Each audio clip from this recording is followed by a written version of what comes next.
I live in a small town surrounded by endless stretches of dense forest. There's not much to do here, so my two friends and I are always looking for ways to entertain ourselves, often by getting into trouble or just hanging out in hidden spots deep in the woods. One particular place had always loomed in the back of our minds, an unfinished building in a small clearing west of town.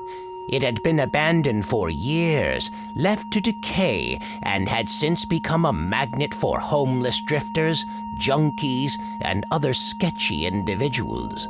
The place had a bad reputation, not just because of the people who frequented it, but because of the dark stories surrounding it. People whispered about strange occurrences, eerie sightings, and even disappearances. We'd always laughed off the rumors as just that, stories meant to keep kids like us away. But something about the building felt wrong, even in broad daylight. That night, boredom crept in. It was a Saturday, and none of us were ready to call it quits just yet. It was Peter who first suggested going there. I shut him down immediately. No way! Not happening.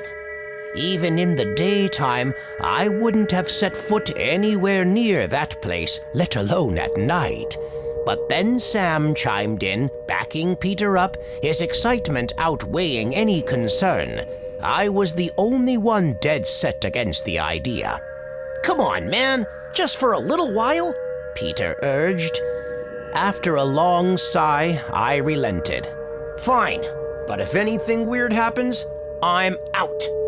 We decided to take the long way through the woods instead of cutting through town. I didn't want anyone seeing us heading in that direction at this hour. Everyone in town knew about that building, and if we got caught near it, we'd have a lot of explaining to do. The walk felt endless.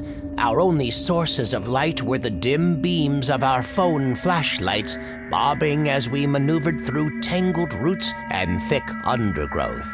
The night was eerily quiet, apart from the occasional snap of twigs beneath our feet and the distant hoot of an owl. Every so often, a rustling in the bushes would make me freeze, my heartbeat pounding in my ears. Probably just small animals, I told myself. At least I hoped so. After what felt like forever, we reached the clearing where the structure stood. We stopped just short of stepping into the open, crouching low behind the cover of thick bushes. The building loomed ahead, a skeletal monument of unfinished concrete and rusting metal beams. Even from here, I could see the broken windows, the graffiti-stained walls, and the gaping entrance that led into the darkness beyond.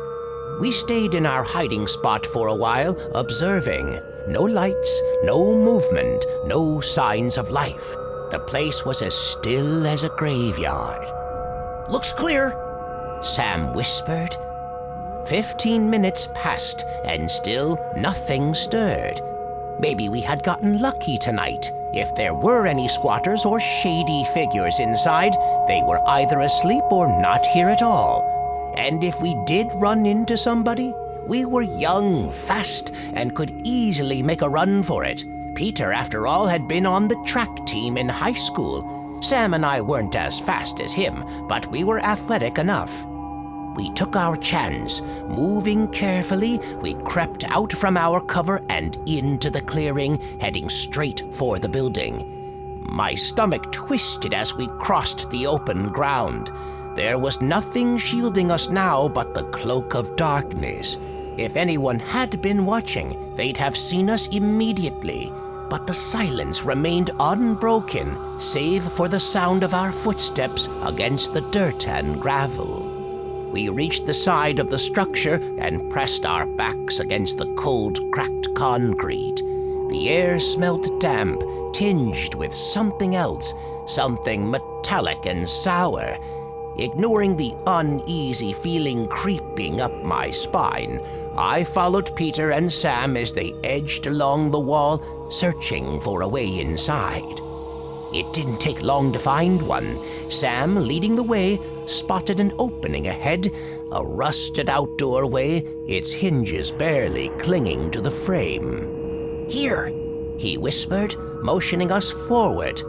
Taking a deep breath, I stepped inside. The moment my feet crossed the threshold, a cold wave of realization hit me like a slap.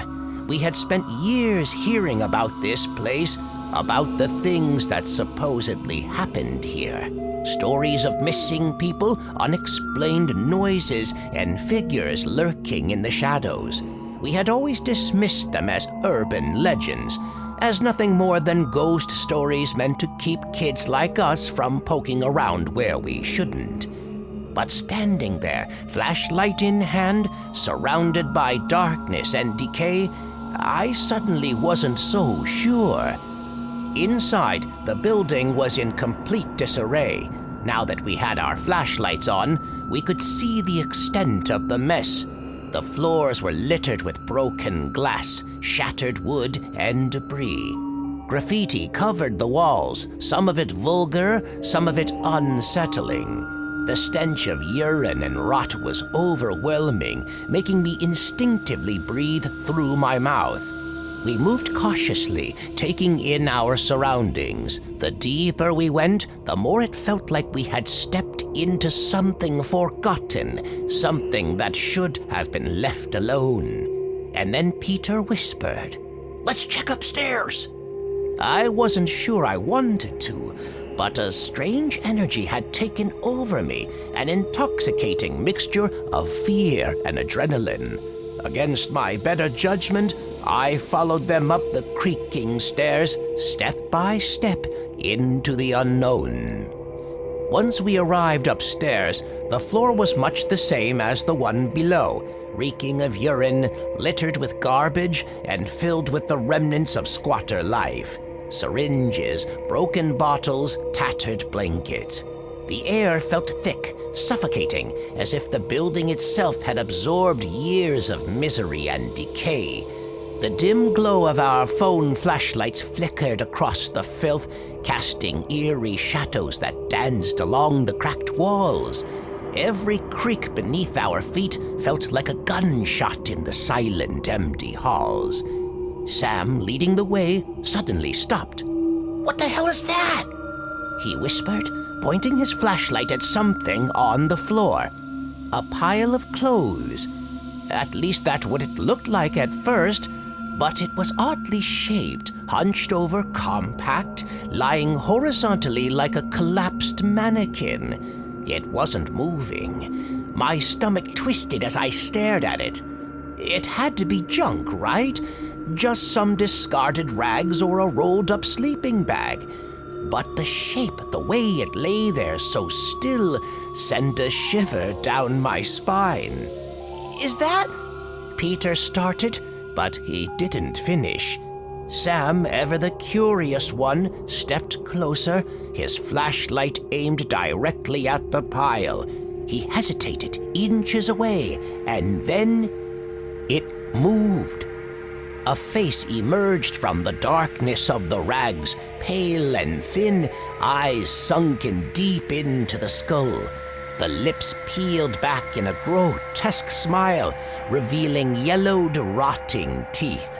A rasping breath escaped its throat, and a horrible stench filled the air, something between mildew and spoiled meat.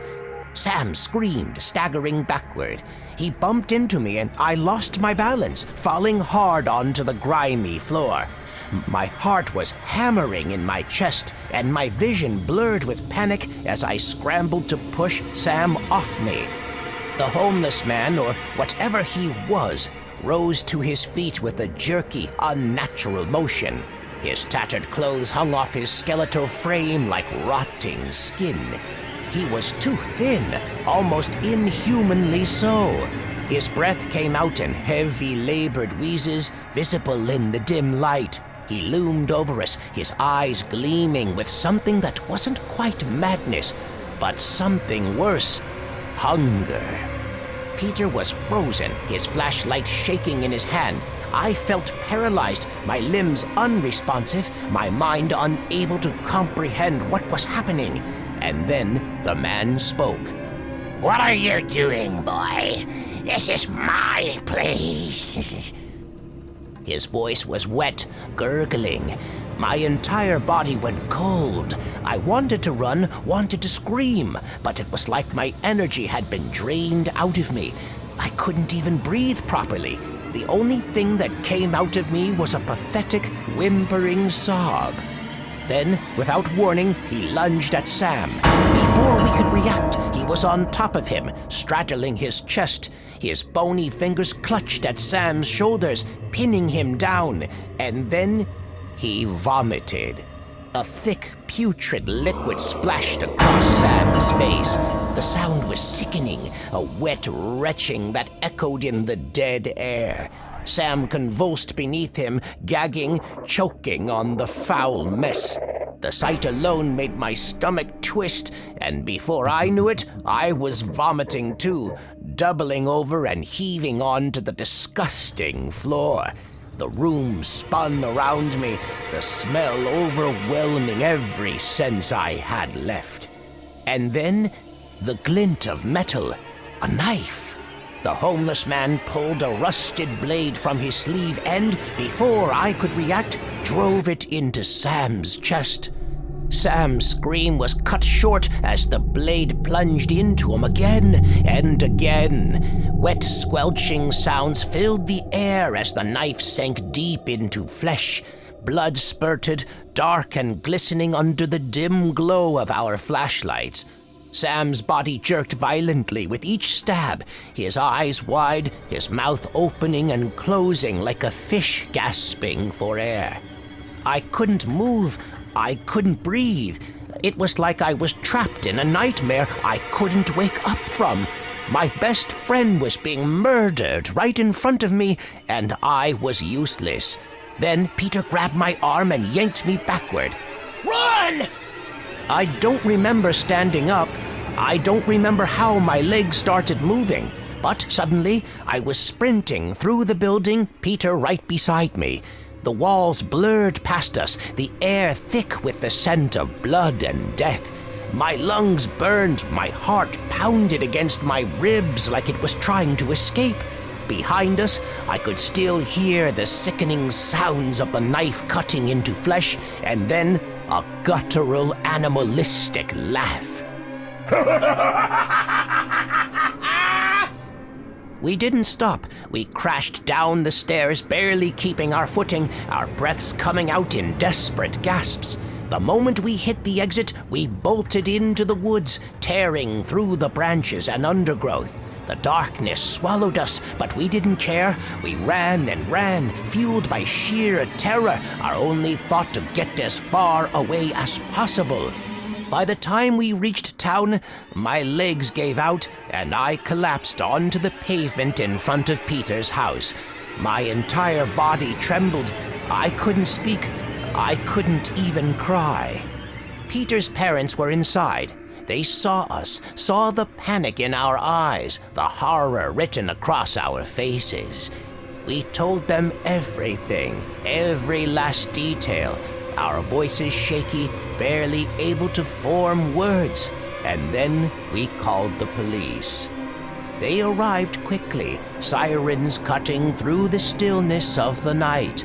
They found the building. They found Sam. But they didn't find the man. The homeless man, the murderer, had vanished.